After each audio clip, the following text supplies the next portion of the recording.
Our Memorial Day salute to the troops continues here in Fox Sports Arizona. You're on the field for pregame festivities, if you will. The Dbacks and the Padres at Chase Field. Welcome back to the show.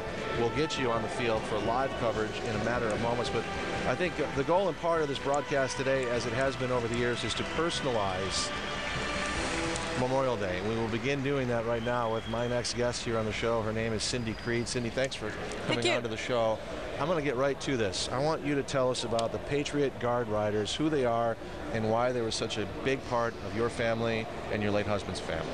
The Patriot Guard is a group of people whose their main dedication is to support the people who serve us.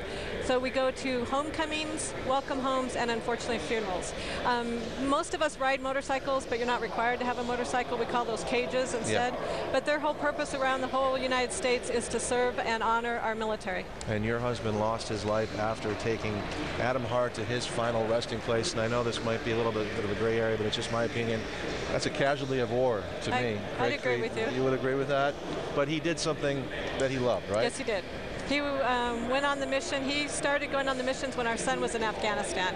And Rusty was there for 15 months. Well, you talk to anybody that's involved in this, and they will say that the Patriot Guard Riders are the most loyal group of men and women they have ever seen. That this means something. Why do you think it meant so much to Craig? It was his way to show that he thanked everyone who served. In fact, when he was a pilot for UPS, and when he would go on a trip, he would, if he saw somebody in uniform, he would go shake their hand, thank for their service, and he would either buy their lunch, buy their dinner. It was just, the military is very, very important to him in serving this country. The one word that comes to mind when I think of you and so many others is cope. You said recently, I can't imagine life without him. This isn't the way it was supposed to be. You knew him. No, it's not. Since he was 9 years old. It's only been a couple of months, but a message to those who are struggling in terms of coping. What have you learned about how to cope?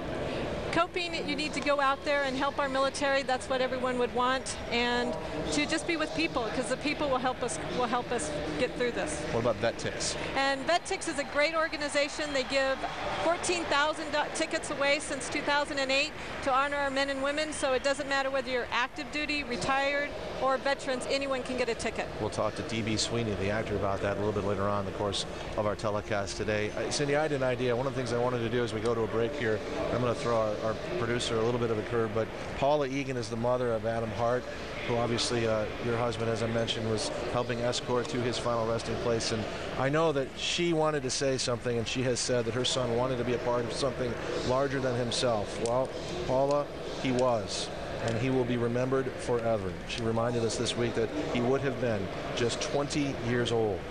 On this Memorial Day, we think of those like Adam Hart and Paula Egan. Cindy Creed, thank you so much for coming. Thank you very much. On behalf of Craig Creed, joining us here on Memorial Day, our salute to the troops and a guy like Craig Creed.